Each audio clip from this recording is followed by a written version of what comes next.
Hello guys and gals, welcome back to another episode of Haunted Gaming. This time we do a creepypasta called Misfortune.gb. It's about a Game Boy game that, shockingly, you may already own.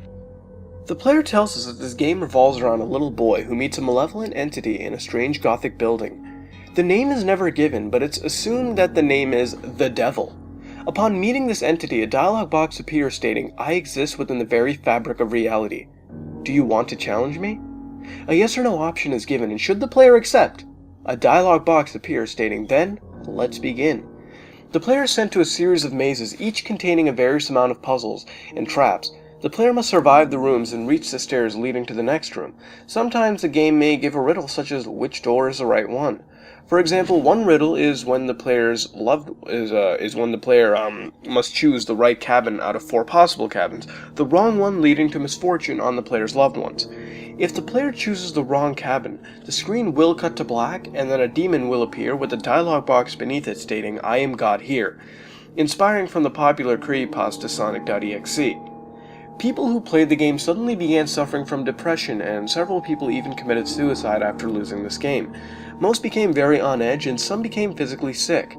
But if the player was able to complete these trials successfully, then he or she would continue life with no change or consequence. And if a person was to make a mistake, then he or she could, in theory, quickly turn the game off and suffer no consequences. See, only if the person saw the game over screen, then bad things would begin to occur. The reason this was the case was more because the game's music was the cause than the game over graphic. The music, according to the player in the game, was very mature, dark, and disturbing.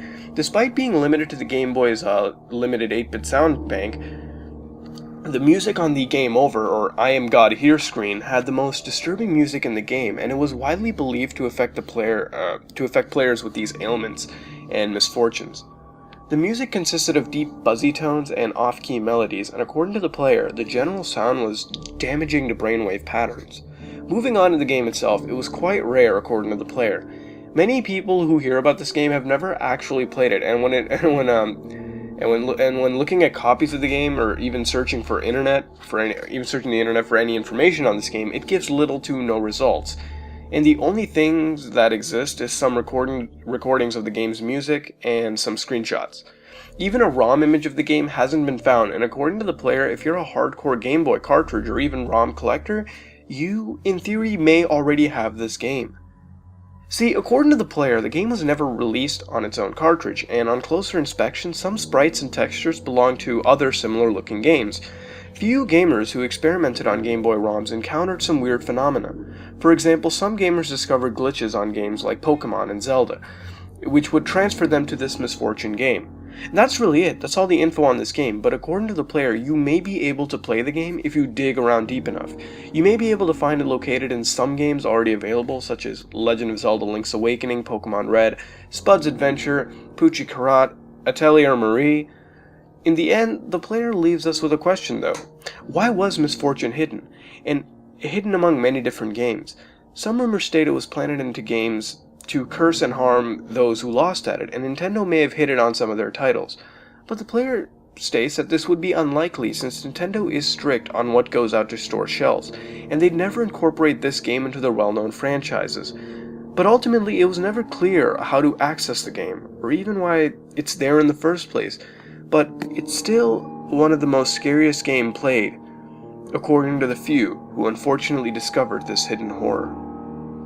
Alrighty, well, this is pretty odd to be honest. No plushies or weird game salesmen. It's just a tale about a supposed ROM that could honestly be very real. Looking at this creepypasta, the best thing about it is, again, the fact that it can be a real cartridge. And to be honest, judging by the screenshots, it wouldn't seem too hard to program. Hell, it could just be a modification or ROM hack of an existing game, if need be. But bottom line is that it wouldn't be a pain to program for someone who had the proper skills to code an average Game Boy game. The game's music appears to exist, and I'll link a video below that has some music. And as I listened to it, it did give me a mild headache, but I was also using headphones with a moderately high volume, so that may have contributed to my headache. But still, it was some disturbing music. As far as the game being as scary as it's mentioned, not really. I mean, the graphics don't appear to be dark and depressing, and the devil almost looks like some weird rabbit species. And the music didn't make me want to go kill myself or make me super physically sick if you wanted to get technical. I mean, the whole thing feels somewhat like Polybius to an extent, with the odd side effects the game would produce. Now, we know music can affect brainwaves both positively and negatively, but over here it just feels that the music really wouldn't affect players to the point where it would make them that physically sick. I mean, who really knows, but it can affect you, but it doesn't seem somewhat plausible in a sense over here. I mean, I don't really see it affecting you that much, but that's really it. Feel free to correct me. But what really creeped me out was the fact that the game is supposedly available on games we already own. Now, in closer inspection and further searching, I couldn't really find any proof that this even exists on these cartridges, and honestly, if such a thing was found, it would have been readily available. Especially with the advanced ROM tools of today, such a thing would no longer be a mystery to gamers any longer. But who really knows? I mean, Nintendo wouldn't really know, and honestly may have nothing to do with this for all we know. Only 2 out of those 5 games came from Nintendo's developers, while the rest came from developers such as Atlus and Taito. So Nintendo may not have a large, or even any role in this game at all. And plus, they wouldn't link themselves to this game whatsoever. It would ruin their company's image. Ultimately, it is kind of creepy to see that something like this could exist, and although there isn't any proof to show that this is real, the absence of evidence does not necessarily mean the evidence of absence. And for all we know, it could exist if we dig deep enough.